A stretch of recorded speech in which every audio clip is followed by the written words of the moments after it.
We all want to make a positive impact on the world, but what do we have to experience to get there? This is Stripped Bare FM, where our shared stories of strategy, raw talk, and real people uplift and inspire you. Now, welcome the host of Stripped Bare FM, Catherine Contos. Hello, everyone. When busy becomes so busy that even your success is compromised from burning the candle on both ends, when is enough? Enough to stop and be grateful. Today on Stripped Bare FM, I have the pleasure of talking to D'Angelo Thompson, a makeup artist and groomer in fashion, film, and television for over 2 decades, a 3-time Daytime Emmy-nominated hair and makeup artist, guest hair Daytime Emmy Award winner for The Wendy Williams Show, the author of 100 Days of Gratitude, and podcast host of Gratitude is a Journey. His credits include Law & Order SVU, MTV and VH1, The Food Network, Joy Mangano, and James Patterson. Let's take a moment right here to share my book, Soul Shaker, A Whirlwind Awakening. It is a book that will tell you about my personal struggles on divorce, losing a business, all while having cancer, and how I used those experiences to catapult me to my optimal life and business. If you want to know how I did it, you can order it via my website, catherinecontos.com. Now back to our guest. Welcome, D'Angelo. Are you ready for some raw talk? I am ready, Catherine. Thank you for having me. I am so excited to speak to you today. I'm looking forward to everything that you have to say because I know how inspired you are in your life and how much inspiration you could offer to others. So I really appreciate having you here. Thank you. D'Angelo, you are a successful makeup artist that has worked with many big names in both the fashion and film industry. A life full of glam and accolades, but something made you stop to observe your life as it was. And this action brought you into a place of gratitude. Before that moment, what was it like to grow up as D'Angelo? Tell us your story.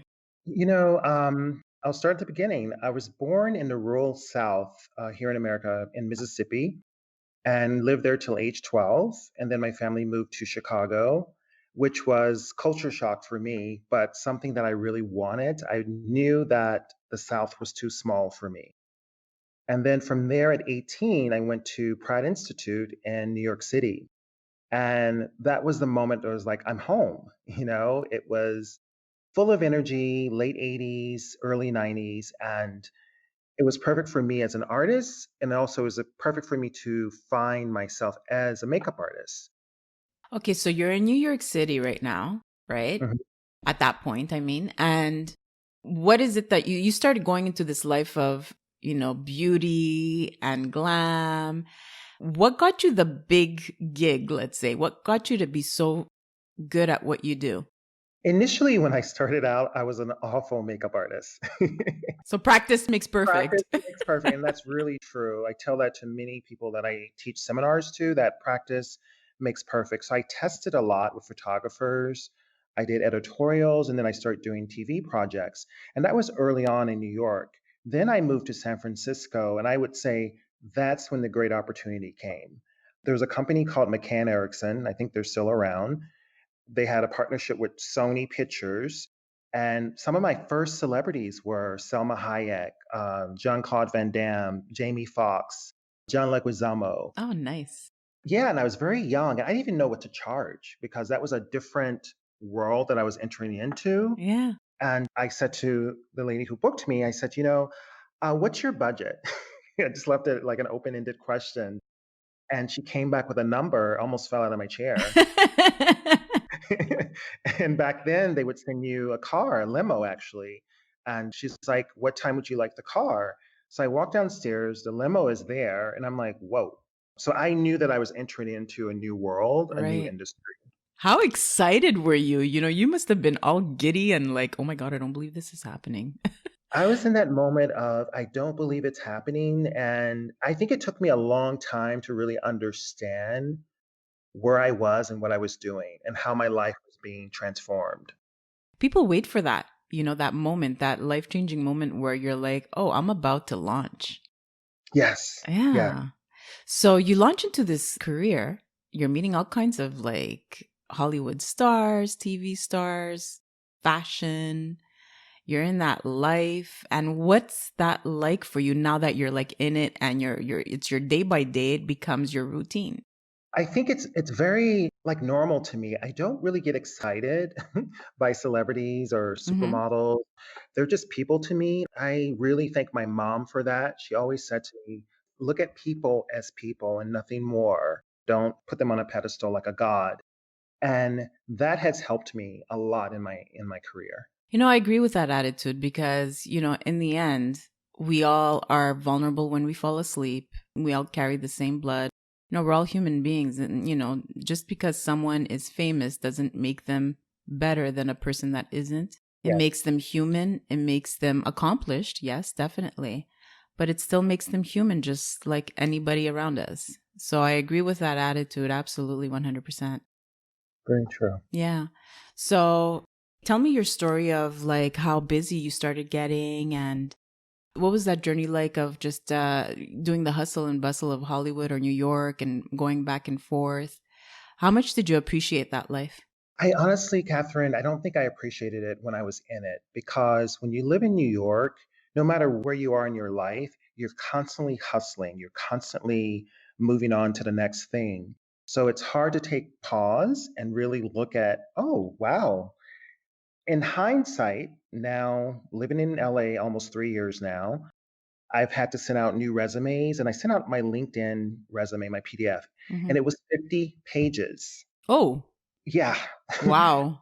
I didn't realize it. I honestly didn't realize it. And then a woman called me and she's like, D'Angelo, thank you for your resume. But she's like, do you realize it's 50 pages? I was like, oh my God.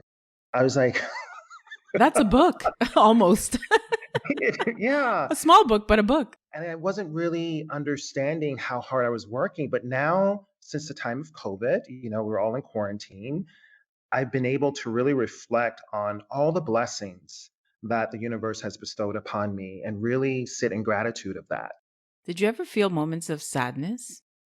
Oh, for sure. Oh my God, for sure. I can give you a perfect example. I was working on a Food Network show, one of their top shows, and I was working doing hair and makeup for two of their executives. And by that time, I was so burned out with work and the industry. I would get to work and I started noticing that I was dropping my makeup brushes and I was starting to have back pain, which is not like me. I'm very healthy. I work out. Long story short, the client said to me, she's like, what's going on? I was like, I don't know. I'm actually I'm shaking a little bit. And what was happening is that I was getting shingles and a severe case of shingles. Oh, Yeah, I don't know if you've had that, Catherine, but it really knocked me off my feet that I had to step away from the job. I know it's very painful. I know it's very painful. It's neurological. You're exhausted, and it does knock you out for quite a while too. Yeah, and I wouldn't wish it on my worst enemy. I swear to you, I was actually saying that during the time that I was in bed, Mm. getting better. I was like, get me through this, God. I said, I really wouldn't wish this on my worst enemy. It was so much pain. Yeah, I've dealt with a lot of pain in my life, so I don't know what shingles is like, but I know what it's like to have chronic pain and having it last for so long that it's depressive, it's debilitating at times, and Yeah. so I totally get you. So in that moment of collapse where you're like, okay, what's going on? Your immune system must have been shot for that to happen, right? It was that. Yes. So you're in bed, you're like going, what the hell is going on here, right? Mhm. Is that where you just started thinking, okay, what am I doing?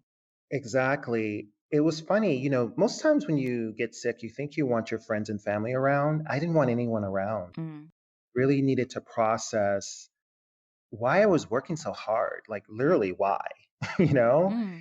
And also taking time to I love to travel and I know you're in Montreal. I've been there many times and I love to travel around the world and it gave me a moment to say, you know what, D'Angelo, really take some time off. Work hard, but also take some time off to explore, to go to galleries and museums around the world. So I think it was telling me to pause, just pause. You weren't worried about money. You weren't, you No, could do that. yeah, I could do that. And even though I worked a lot and as a freelancer, in the US, you wait a lot on your money. Sometimes it would be large amounts of money that I was waiting on, but I always knew that I would be fine. And I kind of live in that space that there's enough for all of us. Hmm. Part of gratitude as well is just being understanding that you will be taken care of. Was it that you wanted more, or was it because you were just in that whirlwind, where it's like one after the other, and you just didn't even realize what was going on? You were just caught up in all of that. Let's go back. I think as a child, I've known poverty, I've known being middle class, and I've been around very wealthy people as well. Hmm. I think not wanting to return to poverty is probably my driving force. Okay. I think that's where it comes from. So you just wanted to have enough to make sure that you'll never get there again. Exactly. Do you still feel that way? Do you still have that fear? Not anymore. I think it subsided because I put in 30 years of hard work and I know that I'm okay. And I know what it takes to work hard and to manifest things in my own life and even in the life of others. Yeah. How long ago was this where you just basically collapsed? 2012. I think 2012 was when I surrendered and Okay. said, you know what? Thank you. And I started saying thank you more. And I started saying I'm grateful for many things. That's what happened. And how did that change your life? It changed my life in the most profound way. I became happier. I started to draw more amazing things to me and opportunities. I learned a beautiful word, no. You know, it's a two-letter word that so many people have a difficult time just using it. Yes, It's yes, crazy, right? it is. And, I don't know about you. I just always want to make people happy. And I had to learn how to say, no, I'm not interested, or no, thank you. And that was hard, but it was very freeing at the same time. So you learned about gratitude, you learned how to say no. Hmm. So it's not only about gratitude, it's also about like loving yourself. Yes, setting Yeah. boundaries. Setting boundaries. Yes. Were your boundaries like really out of whack in every part of your life, or was it more for work? I would say in every part of my life. In relationships, not so much. Well, dating, I should say. I was always able to set boundaries. Okay. I have something called non-negotiables. Mm-hmm. So my non-negotiables, I knew what they were. But in other parts of my life, it was harder to say no. And that was the big lesson, really, is to say no and be strong and solid in that. So. Did you slow down after that? In what way? Like, what did you do differently once you realized that life wasn't working for you? Self-care, going to the gym more, taking classes, just enrichment type classes, Mm-hmm. traveling more just for art exhibits. Last November around Thanksgiving, there was an art show in London, and I was in New York working. And I said, you know what? I would love to see this show. And instead of like overthinking it, I looked up a ticket and I bought the ticket and I flew to London for a long weekend and saw a beautiful exhibit at the Tate Modern. And I would have never done that in the past. Okay, so you were always like the organizer. I got to know everything, details, make sure Yeah, that the hotel's right, that this is right, that that's right. Okay. yeah. You know what? I love spontaneity. I find it creates excitement in life, as long as Hmm. it's a healthy spontaneity. you know. Yeah. So you got a gift out of doing that and you realize, okay, this feels good. Yeah, it does. And like we've talked before about how life happens for us. No matter Mm. what we go through, it happens for us. And if you listen, it helps you get over to the other side, the other side of joy. Yeah, and when you're so busy, you're not listening. Yes. Yeah. You're not listening to your body, you're not listening to your mind. You're just running. Hmm. Have you noticed, like, and this has probably happened to you too, where it happened to you in a bigger way, but when people are running during the week, okay, when they're super busy, most of the times they get sick on the weekends. That's when they get sick, like the cold and everything, Yes, that's very true. because your body's running on adrenaline all week, and then it's like, okay, now you're relaxing, great. Okay, let me recover. That's true. Because you pause. You Yeah. pause, you pause. And that's what happened to you back then, like I guess you weren't listening to the signals, and your body said, "Okay, I'm going to smack you over with a hammer. You're going down." going down for the count. Yes. You started writing books. Was it before that time or after? Oh, that's funny. That's interesting. It happened after that time. My first series of beauty books started around between 2011 and 2016. Okay. So, yeah, right after that time. And that takes time too, right? Because you have to pause and you have to start writing. Yes. Yeah. Yeah. And eventually you went on from beauty books Hmm. to gratitude. Yes. Yes. You shifted your life, Shifted everything. Yes. your attitude, your mindset. And you know what's wonderful about gratitude is that I've worked with heads of state, I've worked with, big companies, people who own massive companies, as well as celebrities. And I found that more in the television and film world, I would find so many people that were truly ungrateful. Like, getting $1 million check for an episode or $2 million check for an episode, but in a state of not having gratitude. And it really made me start to think about it, and not only in my own life, but how all of us express our thankfulness and our gratitude. And I wanted to focus on that in my book. And your latest book is called, I introduced it at the beginning, but tell us a little bit more about your book, the title, and what your message is. Yes, the book is called 100 Days of Gratitude. And it's really literally taking 100 days and focusing on the small things you're grateful for. And you can use my book, or you can start your own journal and journal 10 to 20 things a day that you're grateful for. And I sincerely believe it will shift your DNA. It will shift how you attract things in your life. And one day you'll wake up and go, wow, okay, my life's tremendously different because you've created a vibration. Absolutely. Yeah, it's a form of vibration and it's also training your mind, just like we train our body. We Yes. train our mind. So a negative thinker could actually, through your book, train themselves to be more positive through being grateful. Yes. Yes. And many people have sent me photos of them holding my book or reading my book on social media. And they said, thank you so much for this during this time in history, because while we're so enraptured in COVID and the racial issues here in America, people also want something positive to look at and something to say what they're grateful for. So it's been a really good tool for many people. Yeah, I think we're starved right now for good news, right? Oh, yes, we are. But the shift that's happening right now, they are growing pains, and gratitude is one of the key elements that'll keep us sane. Yeah, Correct? yeah, Sane, keep us grateful. And I think we've also realized, and we could discuss this, how we shouldn't take advantage of things that we should be grateful for. Like you said, there's no like, we look at things and say, we don't even realize, like, you have that. You have $1 million for that person that got that check, or you have a home over your head, or there's so many things to be grateful for every day, even at your sickest point, or even at your lowest point. There's something always. yes. And even that's a good point. I'm going to take this from you, Catherine. It's like, even at your lowest points, there's something you can be grateful for. And believe it or not, it's the exact experience that you're in. So if you're going through a divorce or you're going through a business crisis, say, I'm grateful for this, but add on to it, I'm grateful for the lesson that I'm learning in this moment, you know? Mm-hmm.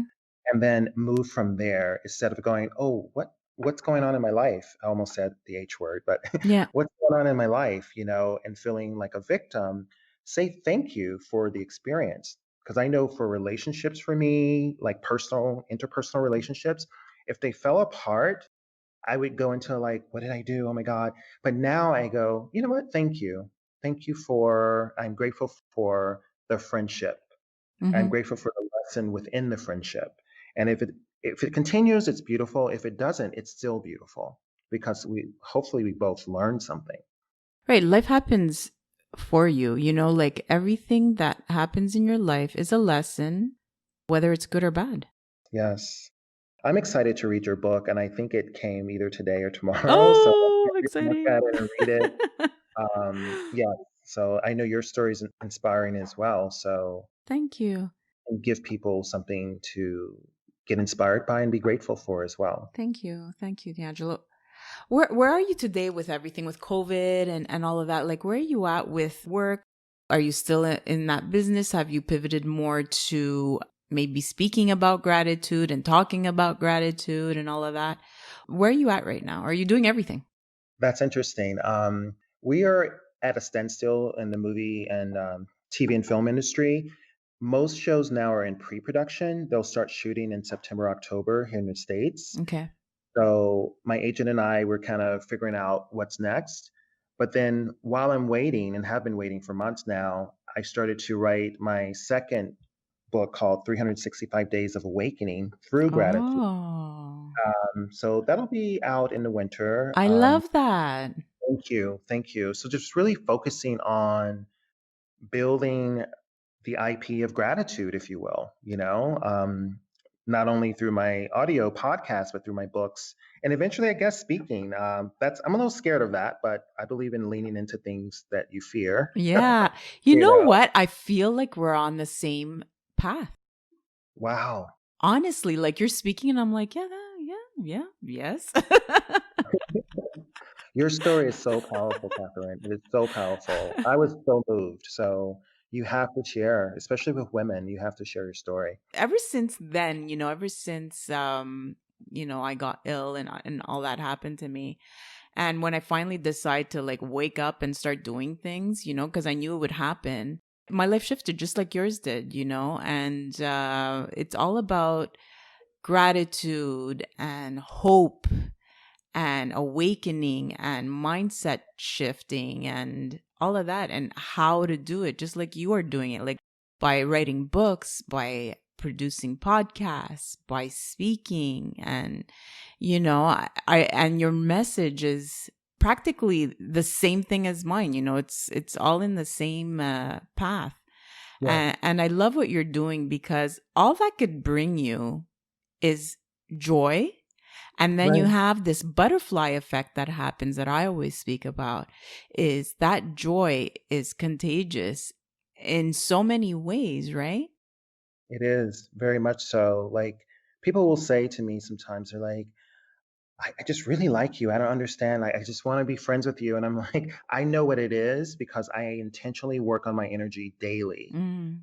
Keep me open, less judgmental, kind, all those things. Whether I say a word or not, I want them to feel it through my eyes, through our You connection. must have always had that in you. It doesn't just appear. You know what I mean? Like there must have been that in you, whether you were busy or doing this or doing that.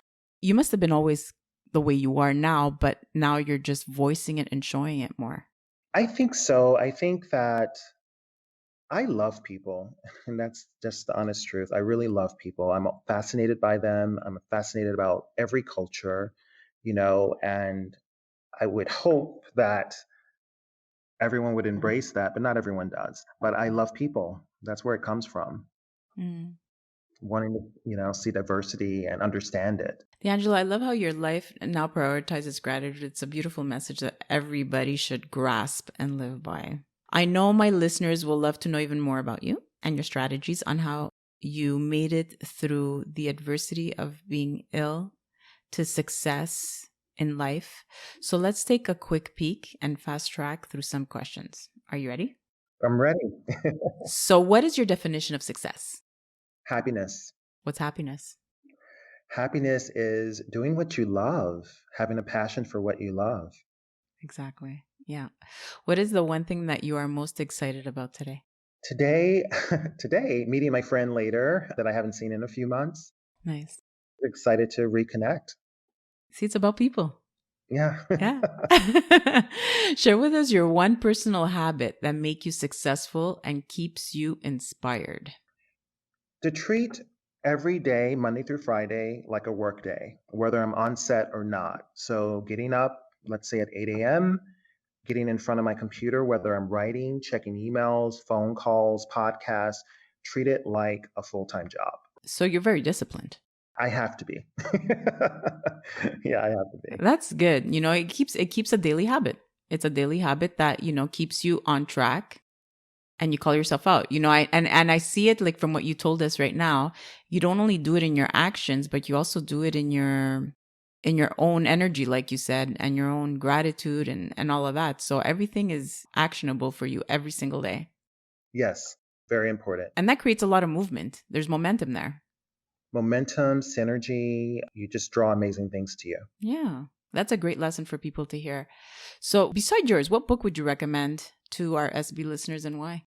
Let's see what I've read recently. I've been reading so many things.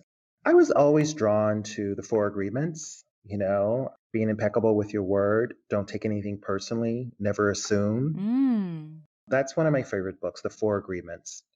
And how has that changed your perspective? I read that in my early 30s, so it's been a part of my DNA for about 20 years. So it's just a daily practice, and it's hard because a lot of times we can't assume things that, can create a kind of, a snowball effect. Yeah. It's important to really listen and never assume and just try to see the best in everything. Relationships have been destroyed because of assumptions. Yes. Right? Yeah. Don't you find that horrible? Like they'll assume something and you're like, no, you need to look at it differently. Maybe they're just having a bad day and it has nothing to do with you, right? That's also like assumption and taking it personally. That's two in one. Yeah. That happens so often. Yes. Yeah, I find it's one of the things that really just, if people could get that right, people would be so much happier in their relationships. Very true. So now for our soul shaker question, if you woke up tomorrow and you were stripped bare of everything in your business and only had shelter, food, and your family, what would be the first things you would do in the next 30 days with only $500 in the bank? Okay, wow. I would get enough food Yeah. to survive for those 30 days. I would probably make a donation to, I believe if you extend generosity, it also comes back. So I'd probably make a small donation to something or someone. And for the rest of that money, I don't know. I probably would explore a little bit and find things that inspire me. It's incredible. Whenever I ask that question, if it's a person with a very like business oriented mind and, a lifestyle, they'll always talk about how they're going to double and triple and quadruple that $500. And when it's someone of more like a people person or whatever, it's always about how can I give back? How can I pay it forward? Yes. And through that, they will make their money or whatever. Like, it's just an assumption that I'll be happy and it'll just come to me, through what my actions take. I've seen it in my own life. I've seen it many times when I probably had $500 in my account. And if I stayed in a place of gratitude and a consciousness of, I'm going to be okay, literally I would get a call that would be, 10 times or 100 times what was in my account. And that would change literally in a day or in a week, So, Yeah. yeah. Yeah, I love it. D'Angelo, on the last and final note, what's the one takeaway message my listeners need to hear today? Sit with yourself and just say within your heart, I'm grateful for, and you fill in the blanks. No matter where you are at. No matter where you're at. Yeah, 100%. Thank you. Thank you so much for coming on my show today. Big lessons learned for people that are probably having a hard time, and if not having too much of a hard time, a place where they shouldn't take things for granted or others. Yes. That's the message I got from you today, and I hope they got it as well. Thank you, D'Angelo. Thank you so much, Catherine. Thank you for sharing your stripped bare story. If you're loving this podcast, I would love to see you rate and review after this episode.